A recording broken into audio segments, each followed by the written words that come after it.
আমাদের চ্যানেলের সমস্ত গল্প শুনতে এক্ষুনি সাবস্ক্রাইব করুন আমাদের ইউটিউব চ্যানেলটিকে।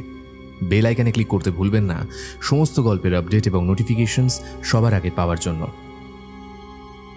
জয়েন করতে পারেন ফ্রিকি ফ্রাইডে স্টোরিজকে আমাদের এক্সক্লুসিভ কিছু কন্টেন্টের আপডেট সবার আগে পাওয়ার জন্য। নমস্কার শ্রোতা বন্ধুরা, আমি সায়ন্তন, আপনারা শুনছেন ফ্রিকি ফ্রাইডে স্টোরিজ। আজ ফ্রিকি ফ্রাইডে স্টোরিজে আপনার জন্য থাকছে সুলেখক সুরজিৎ ঘোষের কলম থেকে একটি বিশেষ স্বাদের ভৌতিক গল্প, শিমুলগড়ের বাগান বাড়ি। আজকের গল্প পাঠ ও গল্পের সূত্রধার আমি সায়ন্তন। শুনতে থাকুন ফ্রিকি ফ্রাইডে স্টোরিজের আজকের বিশেষ নিবেদন, সুরজিৎ ঘোষের কলমে শিমুলগড়ের বাগান বাড়ি।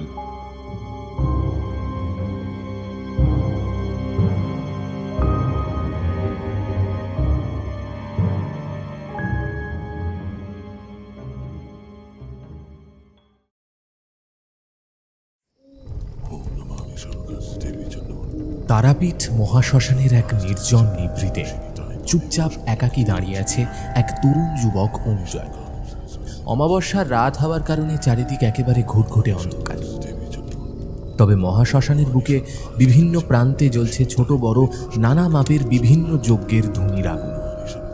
আজ অমাবস্যার এই পূর্ণতিথিতে মা তারাকে স্মরণ করে অনেক সাধক, কাপালিক, তান্ত্রিক, পূজারী যজ্ঞে বসেছেন এবং তাদের সাথে সেই যজ্ঞে অংশগ্রহণ করেছেন বিভিন্ন সাধারণ মানুষ নিজেদের নানাবিধ সমস্যা সমাধানের জন্য। চারিদিকে কোনো শব্দ নেই। বিশ্ব চরাচর বোধহয় একেবারে তলিয়ে গেছে গভীর নীরবতার মহাসমুদ্রে। কেবলমাত্র মাঝে মধ্যে ভেসে আসছে কোনো সাধক অথবা কাপালিকের উচ্চকণ্ঠের মন্ত্রোচ্চারণ, জয় তারা রব, আর যজ্ঞের পোড়া কাঠ ফাটার ফটফট শব্দ। মাসে অন্তত একবারের জন্য হলেও বহু দূরের শহর থেকে বীরভূম জেলার তারাপীঠে আসে অনুজয়। আনন্দময়ী মা তারার মুখখানি একবার দেখার জন্য তার অন্তর যখন ব্যাকুল হয়ে ওঠে, তখন সে সব কিছু ছেড়ে ছুড়ে ট্রেন ধরে সোজা রওনা হয় বীরভূমের রামপুরহাট স্টেশনের উদ্দেশ্যে। এর আগে অনুজয় অনেকবার তারাপীঠে এলেও এমন ভরা অমাবস্যার রাতে আগে কখনো আসেনি।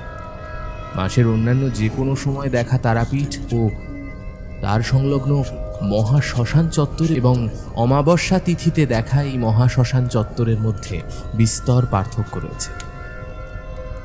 অমাবস্যার কারণে আজ এই শক্তিপীঠে একাধিক মানুষের ঢল নেমেছে।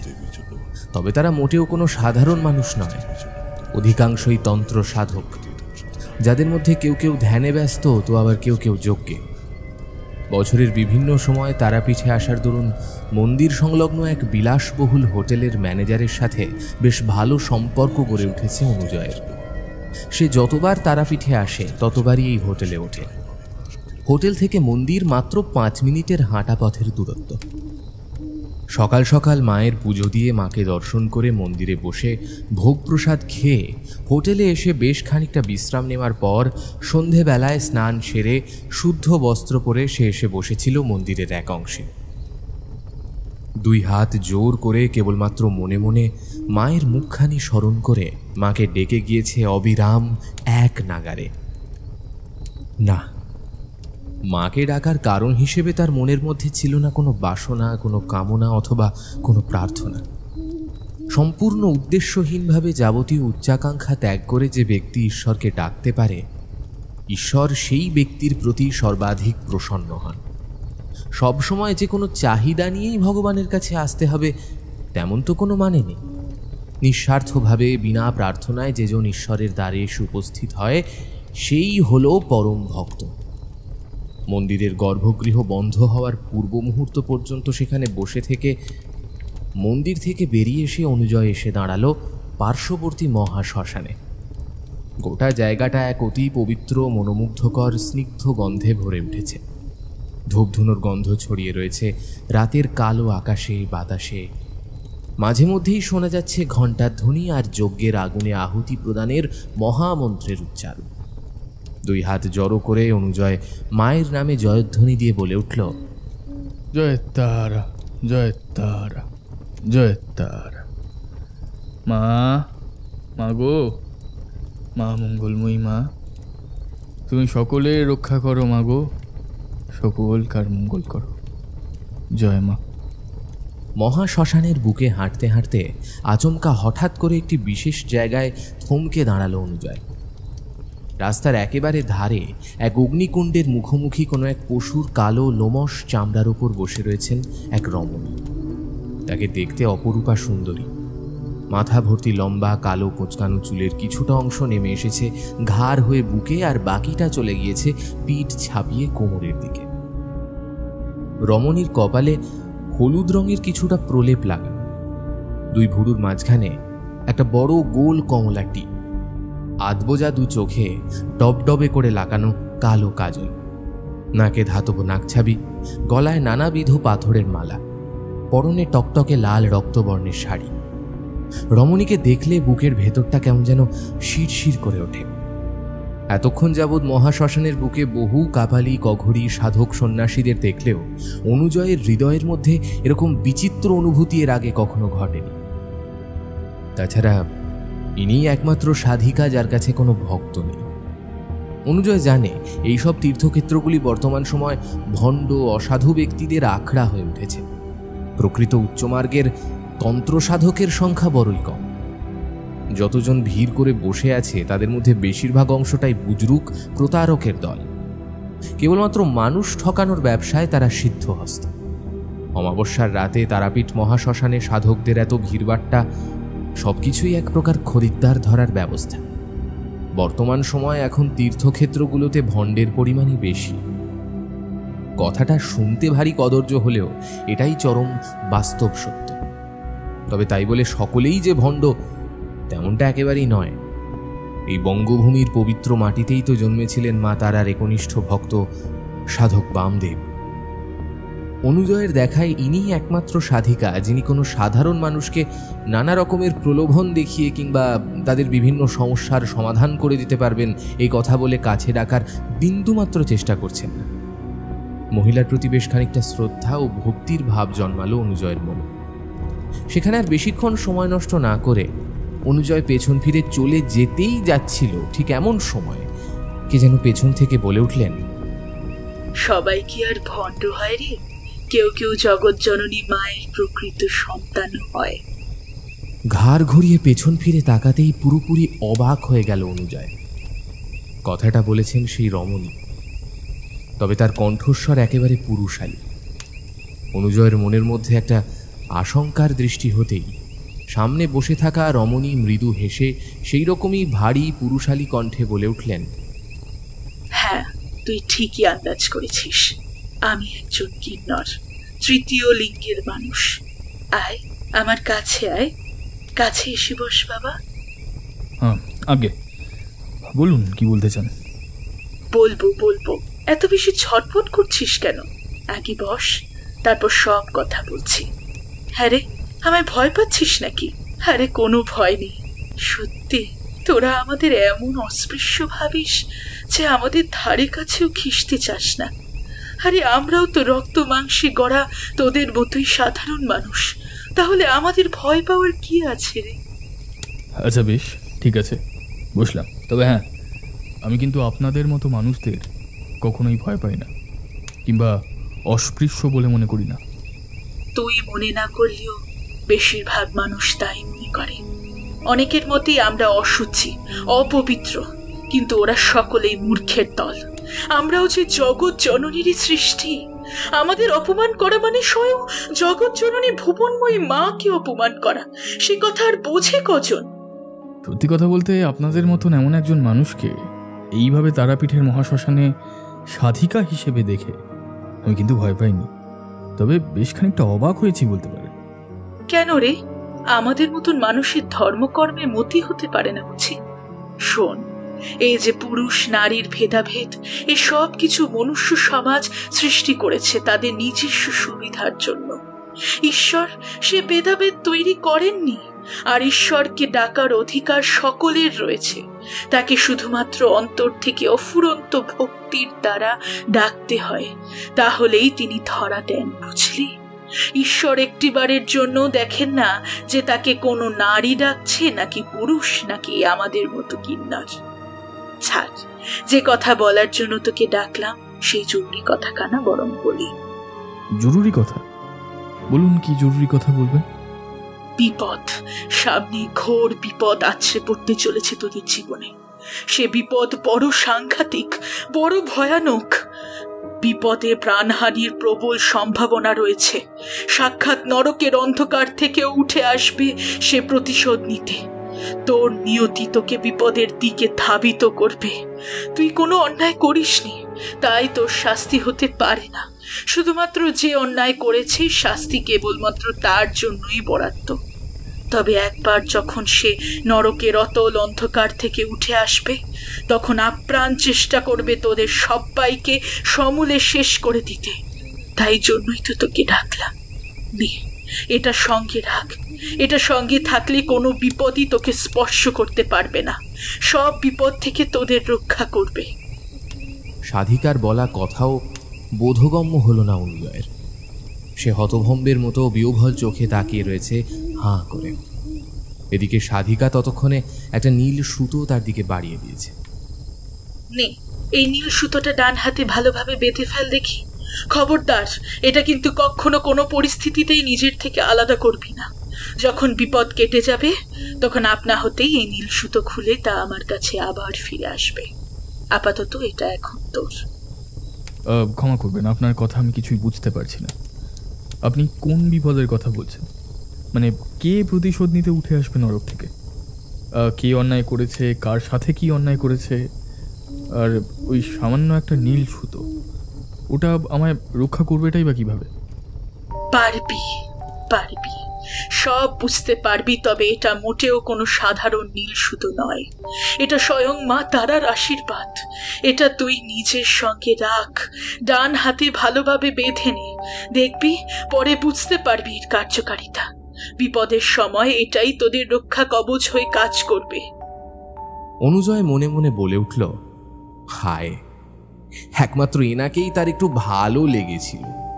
অনুজয় ভেবেছিল একমাত্র ইনিই বোধহয় লোক ঠকানোর ব্যবসাটা করেন না। তবে কি ইনিও একজন প্রতারক? এই সমস্ত নীল সুতো তাকে গছিয়ে দিয়ে মোটা অঙ্কের টাকা দাবি করে বসবেন? হাসালি রে ছেলে, টাকা নিয়ে আমি কি করব? টাকা পয়সার কোনো প্রয়োজন আমার নেই। সেই সমস্ত মোহমায়া কবে ত্যাগ করি, তবে না এই সর্বত্যাগী সন্ন্যাসিনীর পথ বেছে নিয়েছি। আমার জীবন উৎসর্গ করেছি তারা মায়ের চরণতলে। মায়ের আশীর্বাদ মাথায় নিয়ে নিরীহ নিরাপদ মানুষদের কালান্তক বিপদ থেকে উদ্ধার করাই প্রধান কর্তব্য বলে মেনে এসেছি এতকাল ধরে। আর আজ তুই কিনা ভাবছিস আমি এই সমস্ত কিছু তোকে গছিয়ে দিয়ে টাকা চেয়ে বসবো? সাধিকার কথা শুনে একবার যেন চমকে উঠল অনুজয়। তার মনের কথাই সাধিকা এমন নিখুঁতভাবে পড়ে ফেলল কি করে, এ বিষয়ে অনুজয় তাকে প্রশ্ন করতে যাচ্ছিল, কিন্তু তার আগেই তিনি উত্তরে বলে উঠলেন, পারি, আমি মানুষের মন পড়তে পারি। শুধুমাত্র মন পড়তেই নয়, তার ভূত, ভবিষ্যৎ, অতীত সব কিছু জানতে পারি। আজ আমি তোকে যে কথাগুলো বললাম তা মাথায় রাখবি। এই সুতোটা কখনো হাতছাড়া করবি না। কাজ শেষ হলে তা আপনা থেকে খুলে আমার কাছে ফিরে আসবে। যা, এবার যা, যেখানে যাচ্ছিলি সেখানে যা। আমার যেটা দেওয়ার ছিল তোকে সে জিনিস দিয়ে দিয়েছি। আর কোনো ভয় নেই। মা তারার সন্তান, মাই তোকে রক্ষা করবি যাবতীয় বিপদ আপদে। সংকটে মাকে স্মরণ করবি, বিপদকালে তিনি একমাত্র ভরসা। এই কথা বলে সেই কিন্নর সাধিকা দুহাতের তালু একে অপরের সাথে চাপড়ের মাধ্যমে অদ্ভুত ভঙ্গিমায় হাততালি দিয়ে বিড়বিড় করে কি যেন একটা মন্ত্র পড়ে 3 বার ফুঁ দিল। অনুজয় চক্রবর্তী শরীরে ধারণ করল নীল সুতোটা। সাধিকার বলা কথা অনুযায়ী ডান হাতে সেটা বেঁধে নিল বেশ শক্তপোক্তভাবে। ছেলেটার মনে হলো সাধিকা যা বলছে তা শোনাটা সত্যি দরকার। তাছাড়াও একটা সুতো সে যদি তার দেহের মধ্যে ধারণ করে তাতে অসুবিধা কোথায়? অনুজয়ের দিকে তাকিয়ে সাধিকা এক সূক্ষ্ম হাসি হাসল। অনুজয়ের মনে হলো তার মনের মধ্যে চলতে থাকা সব কিছু যেন ইতিমধ্যে সাধিকা পড়ে ফেলতে সক্ষম হয়েছে, আর সেখানে বসে থাকতে একেবারেই ভালো লাগলো না অনুজয়ের। সে উঠে দাঁড়িয়ে সাধিকার উদ্দেশ্যে খানিকটা ইতস্তত করে প্রণাম জানিয়ে চলেই আসছিল, আচমকা পেছন ফিরে তাকাতেই দেখল এক অদ্ভুত দৃশ্য। সাধিকা পুনরায় নয়ন মুদিত করে ধ্যানমগ্ন হয়েছে, কিন্তু ঠিক তার পেছনের অংশ থেকে বেরিয়ে আসছে দুটি বিশাল আকারের সাপদ প্রাণী, যাদের দুই চোখের মণি ভয়ানক রকমের সবুজ, যেন ওগুলো আদৌ চোখের মণি নয়, বরং পান্না জাতীয় কোনো রত্ন সেখানে বুঝি গাঁথা রয়েছে, যার থেকে এমন উজ্জ্বল সবজেটে আলো ঠিকরে বেরোচ্ছে। সাপদ প্রাণী দুটোকে কিছুটা সময় পর্যবেক্ষণ করলেই বোঝা যায় সে দুটো আসলে শৃগাল। তবে আকার ও আকৃতিতে তারা প্রকাণ্ড, প্রায় নেকড়ে বাঘের সমান। তাদের সর্ব অঙ্গ হতে বিচ্ছুরিত হচ্ছে এক চোখ ধাঁধানো আলোর জ্যোতি। এই শৃগাল দুটো যেন রক্তে মাংসে গড়া কোনো সাধারণ প্রাণী নয়, অতিলৌকিক জগতের প্রাণী। সেখানে আর বেশিক্ষণ সময় নষ্ট না করে হনহনিয়ে অন্যত্র চলে গেল অনুজয় চক্রবর্তী। তবে যাওয়ার আগে সে যদি আরেকবার পেছনে ফিরে তাকাতো, তাহলে দেখতে পেত যে সেখানে আর কেউ নেই। ওই দুই অতিলৌকিক শৃগাল সহ সেই সাধিকা যেন একেবারে কর্পূরের মতো উধাও হয়ে গেছে।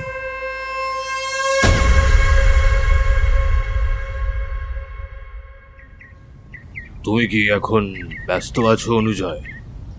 ও বাবা, আচ্ছা এসো এসো এসো, ভেতরে ঢুকে এসো।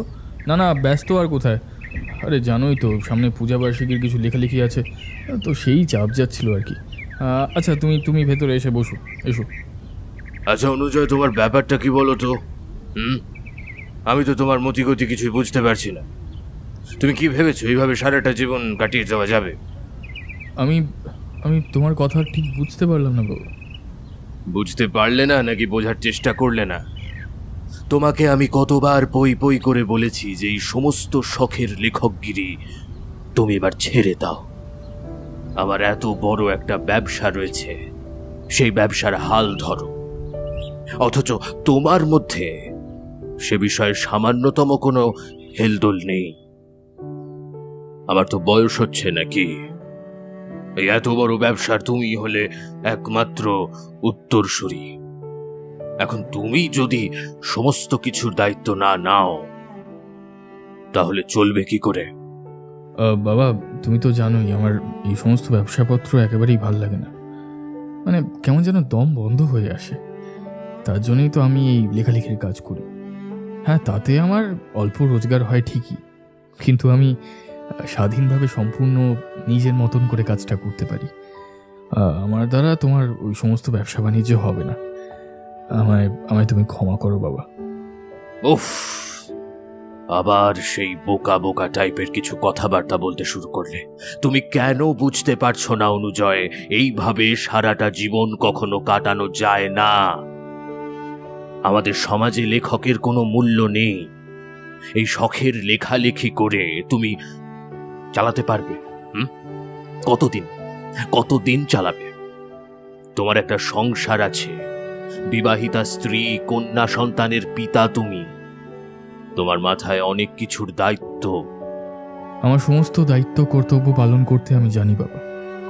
আমি জীবনে কখনো কোনো দিন সেই সমস্ত দায়িত্ব কর্তব্য করা থেকে পিছপা হব না, সেই বিষয়ে তুমি নিশ্চিন্ত থাকতে পারো। আমি এর আগেও একাধিকবার তোমায় বলেছি, আর আজকেও বলছি, তোমার ব্যবসায় আমি অংশ নিতে পারবো না। তুমি কেন বুঝতে পারছো না?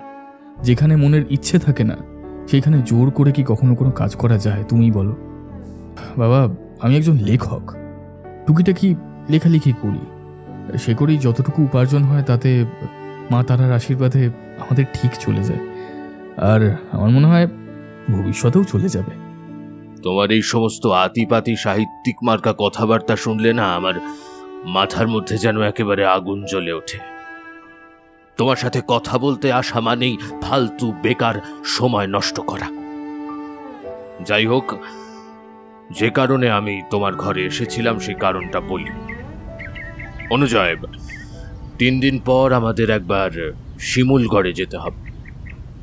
সেখানকার বাগানবাড়ি এবং বেশ কিছু পৈতৃক জমি আমি বিক্রি করে দিচ্ছি। একজন বড় মাপের ক্লায়েন্টকে পেয়েছি। তিনি কিসের যেন কারখানা বানাবেন। এই সুযোগে ওখানকার সমস্ত পার্ট চুকিয়ে দেওয়াই ভালো। তোমার কথাবার্তা শুনে বুঝতে পারছি যে তুমি আমার ব্যবসায় নিজের নাম লেখাবে না। তাহলে এত কিছু রেখে লাভ কি? শিমুলগড়ে আর যাতায়াত নেই বললেই চলে।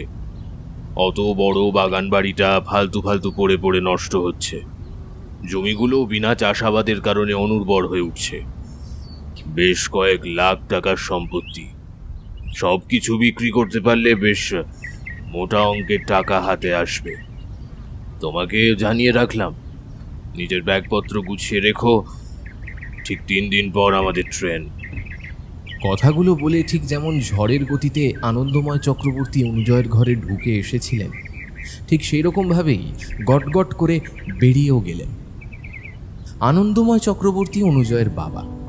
অনুজয়ের মা মারা গেছে প্রায় বছর 10 আগে। 3 বছর আগে বিয়ে করে অনুজয় এই সদ্য কয়েক মাস আগে এক কন্যার সন্তানের পিতা হয়েছে। বাবার বিশাল বড় কাপড়ের ব্যবসা সহ প্রচুর পৈতৃক সম্পত্তি থাকলেও সেসবের প্রতি সামান্যতম কোনো লোভ বা আকর্ষণ নেই অনুজয়ের। কারণ অনুজয় জানে কাপড়ের ব্যবসাটা কেবলমাত্র নিতান্তই লোক দেখানো।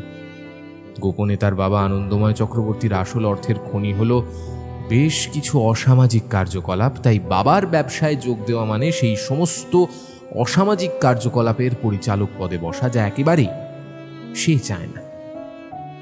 অনুজয় তার বাবার মতো অত লোভী কিংবা অসৎ মানুষ নয়। তার মৃতা মা তাকে শিখিয়ে গিয়েছেন মানুষের মতো মানুষ হতে। লোক ঠকানোর ব্যবসা করে প্রচুর অর্থ উপার্জন করে লাভ কি? বর্তমানে বাংলা সাহিত্যের এক স্বনামধন্য লেখক অনুজয় চক্রবর্তী, তবে তা নিয়ে তার মধ্যে সামান্যতম অহংবোধ নেই। অনুজয় চক্রবর্তীর লেখা যে কোনো একটি বই কেনার জন্য দোকানের বাইরে রীতিমতো লাইন পড়ে যায় পাঠকের। এই সমস্ত লেখালেখি করেই বেশ চলে যায় তার। তবুও সে 2 পয়সা হাত পেতে বাবার কাছ থেকে নেয় না কখনো, কারণ অনুজয় জানে ওই সমস্ত হলো পাপের টাকা। লেখালেখির কাজ থামিয়ে চেয়ার থেকে উঠে ঘরের খোলা জানলার সামনে এসে দাঁড়ালো অনুজয়। ঠিক এমন সময় ঘরের ভেতর ঢুকলো তার স্ত্রী শ্রীতম। এই কি হলো গো, তোমার মুখ চোখ ওরকম দেখাচ্ছে কেন? দেখলাম বাবা এসেছিলেন, তা বাবা কি বলে গেলেন? এই কি বলে গেলেন তুমি কি জানো না নাকি? ওই ওনার ব্যবসায় যোগ দিতে। কি আর বলতে পারেন উনি? তুমি কি বললে? আমি যা বলার তাই বলেছি। প্রত্যেকবারের মতন এবারেও সব প্রস্তাব একেবারে নাকচ করেছি। আচ্ছা শ্রীতমা, তুমি আমার একটা কথা বলো, সত্যি করে বলবে কিন্তু, মনে রাখার জন্য নয়। আমি কি তোমাকে সুখে রাখতে পারি না? তুমি বলো। এই যে আমি আমার বাবার মতো প্রচুর প্রচুর টাকা উপার্জন করি না, লেখালেখি করে রোজগার করি, তা দিয়ে কোনো রকমের সংসারটা চলে। আচ্ছা এতে আমি কি তোমার সাথে কোনো অন্যায় করছি? আমাদের বিয়ের পর আমার সংসার করতে এসে তুমি অখুশি নও তো? একদম না, এই ধরনের কথা তুমি ভুলেও মনে আনবে না। স্বামী হিসাবে তোমাকে পেয়ে আমি সত্যিই ধন্য। তুমি আমাকে যে পরিমাণ ভালোবাসো, আমাকে অন্য কেউ সে ভালোবাসা দিতে পারতো না, তা আমি খুব ভালোভাবে জানি। আমি ভালোবাসার মাপকাঠি তোমার উপার্জনের উপর বিচার করি না।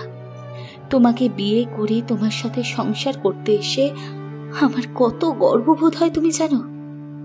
সকলে যখন আমার দিকে তাকিয়ে বলে, ওই দেখো প্রখ্যাত লেখক অনুজয় চক্রবর্তীর স্ত্রী শ্রীতমা চক্রবর্তী যাচ্ছে, তখন যেন আনন্দে না বুকটা ভরে ওঠে। তুমি যদি তোমার বাবার ব্যবসার হাল ধরতে, তাহলে কি কেউ এই কথা আমায় বলতে পারতো? তাছাড়া প্রতিটা মানুষেরই অধিকার রয়েছে স্বাধীনভাবে জীবনযাপন করার। তোমাকে তোমার ইচ্ছার বিরুদ্ধে কি কখনো কোনো দিনও কোনো কাজ করতে হবে না। তোমার যেটা ভালো লাগে তুমি সেটাই করো। আমাদের সংসারে ভবিষ্যতে যদি অর্থের অভাবও হয়, ভালোবাসার যেন কোনোদিনও অভাব না হয়, ব্যাস তাহলেই হবে। স্ত্রীকে বুকের মধ্যে জড়িয়ে ধরে তার কপালে আলতো করে একটা চুম্বন এঁকে দিল অনুজয়। সে খুব ভালোভাবেই জানত শ্রীতমার মুখ থেকে ঠিক এরকম ধরনের কিছু কথাবার্তাই শুনবে। কম দিন তো হলো না শ্রীতমার সাথে তার বিয়ে হয়েছে। এই 3 বছরের মধ্যেই মেয়েটাকে খুব ভালোভাবে চিনেছে অনুজয়। সত্যি অনেক ভাগ্য করলে তবে এরকম একজন মেয়েকে নিজের অর্ধাঙ্গিনী হিসেবে পাওয়া যায়, যে তার স্বামীর সকল কাজকে যথেষ্ট সম্মানের সাথে সাপোর্ট করে। শ্রীতমা লজ্জিত কণ্ঠে বলে উঠল, ছাড়ো, ঘরের দরজা খোলা রয়েছে, কখন থেকে চলে আসবে। পাশের ঘরে মেয়েটা একলা ঘুমোচ্ছে, আমাকে না দেখতে পেলে কান্নাকাটি করবে। আজ থেকে ঠিক 3 দিন পর আমাদের ট্রেনের টিকিটটা কাটা হয়েছে। আমি আর বাবা আমাদের বাগানবাড়ি ওই শিমুলগড়ে যাব। বাবা মূলত সে কথাই বলতে এসেছিল।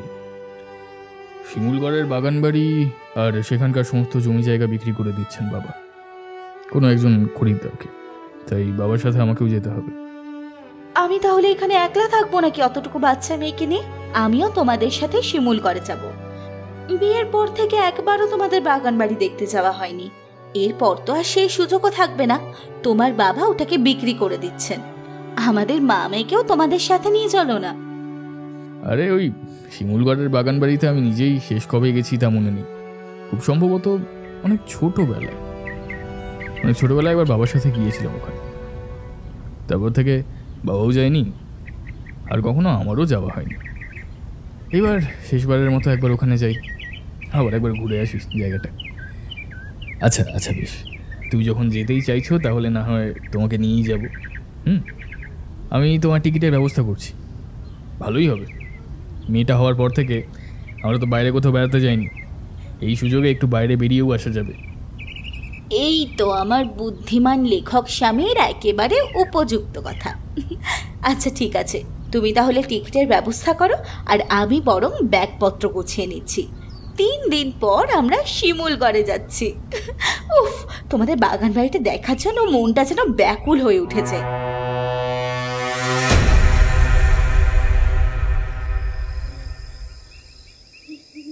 তিন দিন পর অনুজয়রা যখন শিমুলগড়ের বাগান বাড়িতে এসে উপস্থিত হল, তখন সূর্যদেব রীতিমতো ঢলে পড়েছে পশ্চিম দিগন্তে। তাদের শহরের বাড়ি থেকে শিমুলগড়ের দূরত্ব নেহাত কম কিছু নয়। মস্ত বড় পেল্লাই সাইজের একটা খুব সুন্দর সাজানো গোছানো পরিপাটি বাগান বাড়ি। সেই বাড়িটাকে ঘিরে রয়েছে বিভিন্ন প্রজাতির ছোট বড় নানা মাপের গাছ। বাগানবাড়ির পরিচালনার দায়িত্বে রতন নামের একজন স্থানীয় মানুষ বহু বছর ধরে কাজ করছে। অনুজয়ের বাবা আনন্দময় চক্রবর্তী প্রতি মাসে তার বেতন পাঠিয়ে দেন কুরিয়ারের মাধ্যমে। অনুজয়, তার স্ত্রী শ্রীতমা, তাদের ছোট্ট বাচ্চা মেয়ে এবং আনন্দময় চক্রবর্তী বাগানবাড়ির সামনে এসে উপস্থিত হতেই বাড়ির ভেতর থেকে বেরিয়ে এলো বছর 40-এর রতন। বহু দিন ধরে সে বাগানবাড়ির কেয়ারটেকার পদে নিযুক্ত রয়েছে। দৌড়ে এসে সমস্ত ব্যাগপত্র নিজের কাঁধে তুলে নিয়ে এসে বলল, আসুন আসুন বাবুরা আসুন, আমি সমস্ত ঘর দুয়ার ভালো করে পরিষ্কার পরিচ্ছন্ন করে রেখেছি। আপনাদের এখানে থাকতে কোনো অসুবিধা হবে না, আপনারা আসুন আসুন। আরে রতনদা, কেমন আছো গো? অনেক বছর পর আবার তোমার সাথে দেখা হলো। হ্যাঁ খোকা বাবু, সে আবার বলতে, ছোটবেলায় শেষ একবার এসেছিলেন বাবার হাত ধরে। রতনদা, তোমার সাথে পরিচয় করিয়ে দিই, এ হচ্ছে আমার স্ত্রী শ্রীতমা, আর ওই যে আমাদের মেয়ে। বাহ, কি ফুটফুটে দেখতে হয়েছে গো, যেন একেবারে ফুলের মতন। এসো এসো খোকা বাবুরা, তোমরা এবার ভেতরে ঢুকে এসো, আর বাইরে দাঁড়িয়ে থাকতে হবে না। এসো এসো। বাগান বাড়ির ভেতরে এসে প্রবেশ করলো প্রত্যেকে। বাড়িটা শিমুলগড়ের একেবারে নিরিবিলি সম্পূর্ণ লোকালয়ের বাইরে গড়ে তোলা হয়েছিল। এই বাগান বাড়ির ধারে কাছেও কোনো মানুষের জনবসতি নেই। প্রায় 5 কিলোমিটার পর থেকে শুরু হয়েছে গ্রাম। মূলত প্রকৃতির সান্নিধ্যে একান্তে সময় কাটানোর জন্য এই জাতীয় বাগান বাড়ি নির্মাণ করা হয়। রাতের সমস্ত খাবার দাবারের ব্যবস্থা করে আনন্দময় চক্রবর্তী তথা বড়বাবুকে সব কিছু বুঝিয়ে রতন বিদায় নিল। সে প্রতিদিন ভোরবেলা এসে বাড়িটির পরিচর্যা ও যাবতীয় কাজকর্ম করে আবার সন্ধ্যের সময় বাড়ি ফিরে যায়। সারাদিনের পথের ক্লান্তির কারণে সকলে তাড়াতাড়ি খাওয়া দাওয়া করে শুয়ে পড়ল। আনন্দময় চক্রবর্তী বাড়ির একেবারে শেষ প্রান্তে থাকা একটি ঘরে শুতে এলেন, আর অনুজয় শ্রীতমা তাদের মেয়েকে নিয়ে এলো বাগান বাড়ির একেবারে প্রথম দিকের একটি ঘরে। বাড়িটির মধ্যে সব মিলিয়ে 6টি ঘর রয়েছে। এছাড়াও আছে একটি বাথরুম, একটি ছোটখাটো রান্নাঘর এবং রান্নাঘরের ঠিক পাশেই ছাদে ওঠার সিঁড়ি। অনুজয়, আরে ওই অনুজয়, শুনতে পাচ্ছ? একবার ওঠো না, বাথরুমে যাব। মাঝরাতে হঠাৎ করে ঘুম ভেঙে গেল শ্রীতমার। দেওয়াল ঘড়িটার দিকে তাকিয়ে সে দেখল ঘড়ির কাঁটা এখন রাত্রি প্রায় 2টোর কাছাকাছি। পেটটা কেমন যেন মোচড় দিয়ে উঠেছে। এখনই একবার বাথরুমে না গেলে চলবে না। বেশ কয়েকবার অনুজয়কে ডাকাডাকি করার পরেও শ্রীতমা দেখল ছেলেটা একেবারে অঘোরে ঘুমোচ্ছে। অনুজয়ের ঘুমন্ত মুখটার দিকে তাকিয়ে ভারী মায়া জন্মালো তার মনে। সারাদিনের অনেক পরিশ্রম ধকলের কারণেই হয়তো এমন অকাতরে ঘুমোচ্ছে। অনুজয়কে আর ডাকাডাকি না করে ধীরে ধীরে বিছানা থেকে নিচে নেমে এলো শ্রীতমা। যদিও তাদের বাগান বাড়িটার মধ্যে বৈদ্যুতিক কানেকশন রয়েছে ঘরের বাইরে, বেরিয়ে লাইটের সুইচ অন করতে পারবে, কিন্তু তা সত্ত্বেও নিজের ফোনটা সে হাতে তুলে নিয়ে ফ্ল্যাশ লাইট অন করলো। অনুজয়কে আর ঘুম থেকে উঠে কাজ নেই, আমি বরং একাই বাথরুমে যাই। তাছাড়া ওই তো পাশেই তো বাথরুম। বাগান বাড়ির মেইন গেটের দরজা ভেতর থেকে বন্ধ করা আছে, সুতরাং ভয় পাওয়ার কোনো কারণ নেই। যাই। বিড়বিড় করে কথাগুলো বলে বাইরে বেরিয়ে এলো শ্রীতমা। বাইরের দেওয়ালে সুইচ বোর্ডের বেশ কয়েকটা সুইচ খটাখট শব্দে অন করতেই বিভিন্ন প্রান্তে জ্বলে উঠল একাধিক বৈদ্যুতিক বাতি। তবে যে জিনিসটা শ্রীতমা লক্ষ্য করল তা হলো প্রত্যেকটা বাতি কেমন যেন অনুজ্জ্বলভাবে মৃদু হয়ে জ্বলছে।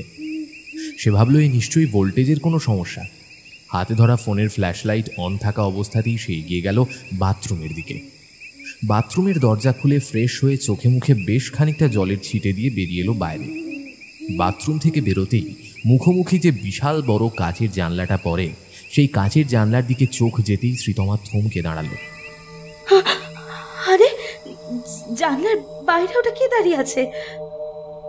বাগান বাড়ির ভেতরে বৈদ্যুতিক ব্যবস্থা থাকলেও বাইরেটা পুরোপুরি ঘুটঘুটে অন্ধকার। কেবলমাত্র ক্ষয়িত চাঁদের সামান্য চাঁদনি আলোই যা ভরসা। অদ্ভুত ঘোলাটে আলো অন্ধকারে নিমজ্জিত ওপারের জগতে শ্রীতমা যা দেখছে তাতে কাঁচের জানলায় অপর প্রান্তে কিছু একটা দাঁড়িয়ে রয়েছে। একেবারে যেন জানলার গায়ে মুখ ঠেকিয়ে দাঁড়িয়ে আছে কিছু একটা। তার নজর পুরোপুরি শ্রীতমার দিকেই নিবদ্ধ। কে ওখানে দাঁড়িয়ে আছো? শ্রীতমা বরাবর একটু ভীতু প্রকৃতির মানুষ।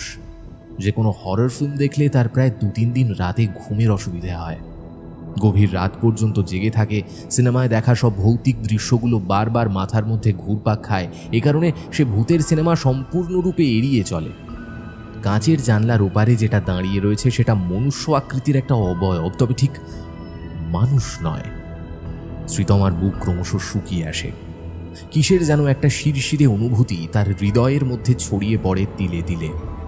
কালো ছায়ামূর্তির মাথার চুল সনসনে বাতাসের সাথে উড়তে আরম্ভ করেছে।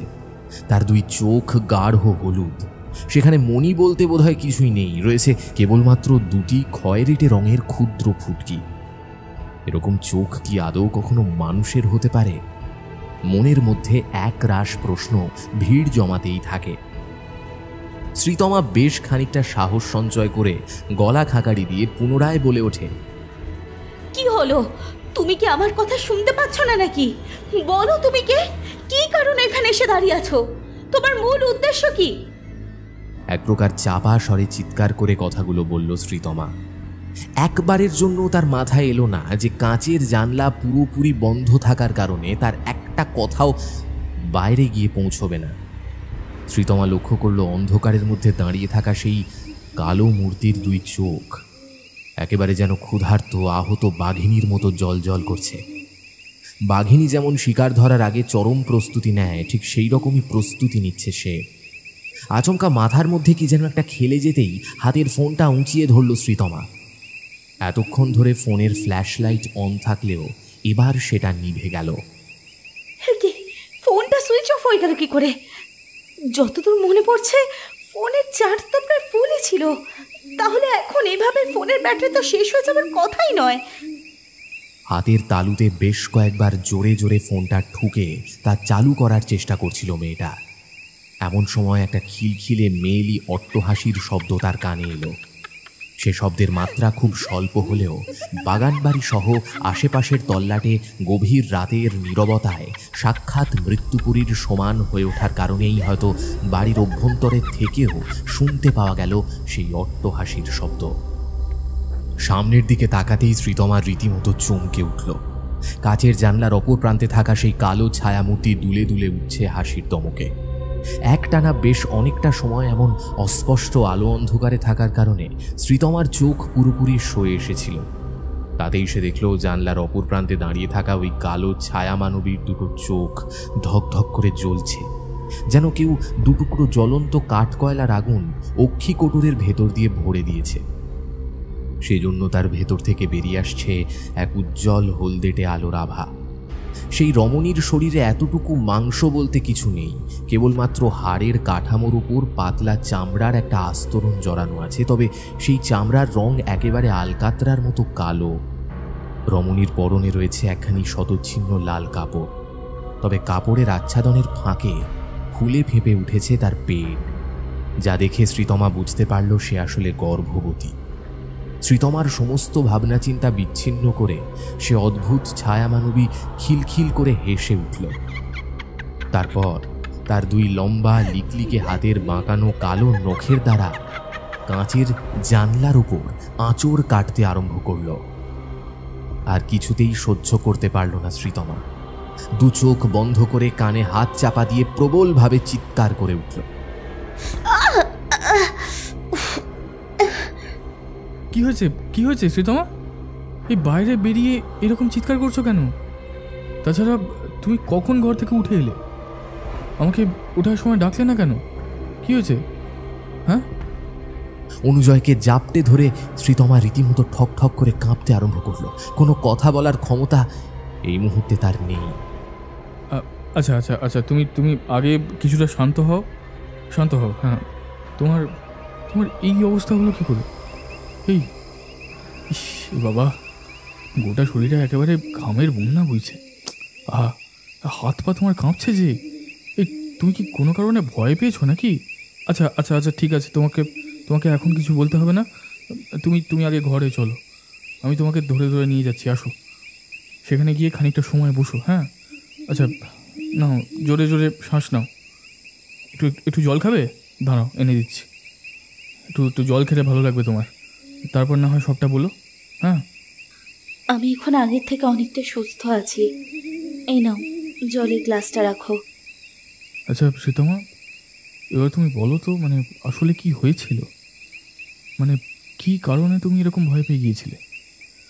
আমার একবার বাথরুমে যাবার দরকার ছিল। তোমাকে অনেকবার ডাকা সত্ত্বেও যখন দেখলাম তুমি ঘুম থেকে উঠছো না, তখন আর ডাকাডাকি না করে একাই বাথরুমে গিয়েছিলাম। কিন্তু বাথরুম থেকে বের হতেই দুয়ারের মধ্যে যে বিশাল বড় কাঁচের জানলা আছে, সেই জানলায় আমার চোখ আটকে গেল। আমি দেখলাম ওখানে কোনো একজন মানুষ দাঁড়িয়েছিল, যার চোখের দৃষ্টি ঘোলাটে হলুদ রঙের, হাতে লম্বা ধারালো নখ দিয়ে কাঁচের ওপর সে আঁচড় কাটছিল।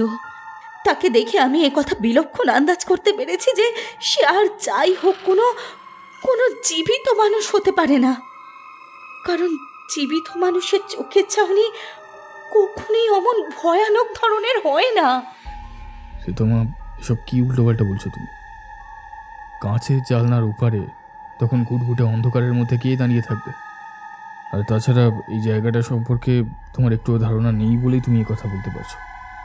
এখানে কোনো মানুষের বসতি নেই। তুমি যা দেখেছো তা একেবারেই তোমার চোখের ভুল। আসলে নতুন জায়গা তো, এই নতুন পরিবেশে আসার কারণেই হয়তো তোমার এরকম ভুল হয়ে থাকবে। এতে অস্বাভাবিক হওয়ার কিছুই নেই। ভাগ্যিস তোমার চিৎকার চেঁচামেচি শুনে বাবার ঘুমটা ভেঙে যায়নি, তা না হলে আর এক কাণ্ড হতো। আচ্ছা আচ্ছা শ্রীতমা, তুমি তুমি একটু শো, বুঝলে? আর কিন্তু বাইরে যাবে না। হ্যাঁ, আমি একবার ওই ছাদ থেকে ঘুরে আসি। এই প্রচণ্ড গরমে একবার ছাদে না গেলে না কেমন কেমন একটা লাগছে, গুমোট লাগছে কেমন একটা। আমি খানিকক্ষণের মধ্যেই নিচে নেমে আসবো। তুমি কিন্তু লক্ষ্মী মেয়ের মতো বিছানায় শুয়ে থেকো, কেমন? ঘুমানোর চেষ্টা করো। কিচ্ছু হয়নি শ্রীতমা, কিচ্ছু হয়নি, সব কিছু ঠিকঠাক রয়েছে।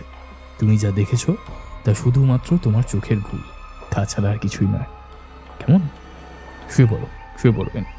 এনা এনা এবার শুয়ে পড়ো, দেখি, শুয়ে পড়ো।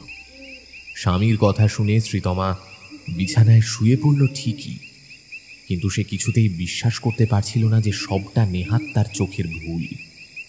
অনুজয় ধীরে ধীরে সিঁড়ি বেয়ে উঠে এলো ছাদে। শ্রীতমার বলা কথাগুলো তাকে বড়ই বিচলিত করে তুলেছে। যদি এই বাগান বাড়ির আশেপাশে সত্যিই কেউ দাঁড়িয়ে থাকে তাহলে ছাদ থেকে তাকে অবশ্যই দেখা যাবে। ছাদের মধ্যে এসে দাঁড়াতেই কনকনে ঠান্ডা বাতাস এসে ঝাপটা মারল অনুজয়ের শরীরে। ছাদের চারিদিকে ঘোরাঘুরি করার পর কোনো কিছুই তার নজরে পড়ল না দেখে বেশ খানিকটা স্বস্তি বোধ করল অনুজয়। যাক বাবা, নিশ্চিন্ত হওয়া গেল। শ্রীতমা যা কিছু বলছিল সত্যিই সেসব তার চোখেরই ভুল। এই বাড়ির আশেপাশে কোথাও কিছু নেই। চিলেকোঠার ঘরের দিকে এগিয়ে আসতেই অনুজয়ের চোখে পড়ল বাগান বাড়ির পেছনে যে ফাঁকা বিস্তীর্ণ মাঠের মতো জায়গাটা রয়েছে, যার চারিধারে আছে একাধিক বিশাল বিশাল শাল সেগুন গাছ। ঠিক সেই জায়গাটায় ওই মাঠের মধ্যে দাঁড়িয়ে আছে কারা যেন। চোখের দৃষ্টি সংকুচিত করে অনুজয় ভালোভাবে লক্ষ্য করতেই বুঝতে পারল খোলা মাঠের মধ্যে দাঁড়িয়ে আছে একজন নারী এবং ঠিক তার পাশেই একজন পুরুষ। শ্রীতমা যেরকম বলেছিল, এই নারী এবং পুরুষ উভয়ের দুই চোখ সেই রকমই হলদেটে। চাঁদের আবছা চাঁদনি আলোয় তাদের মুখ চোখ পরিষ্কারভাবে বোঝা না গেলেও এইটুকু বোঝা যাচ্ছে যে তাদের চোখের চাউনি বড় হিংস্র, বড় সাংঘাতিক। ওরা ওরা কারা? এইভাবে এই বাড়ির দিকে তাকিয়ে রয়েছে কেন? ওদের চোখ থেকে হলুদ আলো বেরিয়ে আসছে। হ্যাঁ, ওদের চোখগুলো আবার কেমন তর। কি মানুষের চোখ কি আদৌ ওরকম হয় নাকি? এতদিন ধরে জানতাম যে কিছু কিছু সাপদ চতুষ্পদ প্রাণীদের চোখ রাতের অন্ধকারে এরকম উজ্জ্বল হয়, কিন্তু মানুষের চোখের দৃষ্টি যে এইরকম উজ্জ্বল হতে পারে তা তো জানা ছিল না একেবারে। এই মহিলা কি সত্যিই গর্ভবতী? শ্রীতমা বলেছিল বটে যে সে তখন যাকে দেখেছে সে একজন গর্ভবতী মহিলা। এখন তো মনে হচ্ছে শ্রীতমা যা দেখেছিল তা ভুল কিছু দেখেনি। অনুজয় আরো ভালো করে লক্ষ্য করতে যাচ্ছিল, হঠাৎই তার চোখের সামনে একেবারে কর্পূরের মতো উধাও হয়ে গেল সেই কালো ছায়ামূর্তি দুটো, যা দেখে স্বাভাবিকভাবেই ভীষণ হকচকিয়ে গেল অনুজয়। চোখের সামনে থেকে কোনো মানুষ যে কিভাবে উধাও হয়ে যেতে পারে তা সত্যিই ধারণার বাইরে। অযথা আর ছাদে দাঁড়িয়ে না থেকে চিলেকোঠার দরজা বন্ধ করে সে দ্রুত নেমে গেল নিচে। প্রথম রাতটা কাটল কোনো রকমে, বড় দুশ্চিন্তা এবং কেমন যেন একটা অস্বস্তি বোধ সঙ্গে নিয়ে। পরের দিন সকাল হলে রতনদা কাজে এসে প্রত্যেককে চা দিয়ে গেল। খোকা বাবুরা, এই যে তোমাদের চা এখানে এই রাখলাম, আর সোনামণির জন্য গরম দুধ নিয়ে এসেছি। ঠিক আছে রতনদা, তুমি ওই টেবিলটার উপরে রেখে দাও। শ্রীতমা, এই নাও তোমার চা। আরে কি হলো, সকাল থেকে মুখটা অমন বাংলার পাঁচের মতো হয়ে আছে কেন? কাল রাতে আমি যা দেখেছিলাম তা তুমি যতই চোখের ভুল বলে উড়িয়ে দেওয়ার চেষ্টা করো, আমি যা দেখেছিলাম তা ঠিক দেখেছিলাম। তার প্রমাণ আমি আজ ভোরবেলায় হাতে নাতে পেয়েছি। হ্যাঁ, প্রমাণ পেয়েছো? মানে কিসের প্রমাণ পেয়েছো? যাও নিজে গিয়ে দেখে এসো, ওই কাঁচের জানলার বাইরে কেমন ধারালো নখের আঁচড়গুলো এখনো রয়েছে।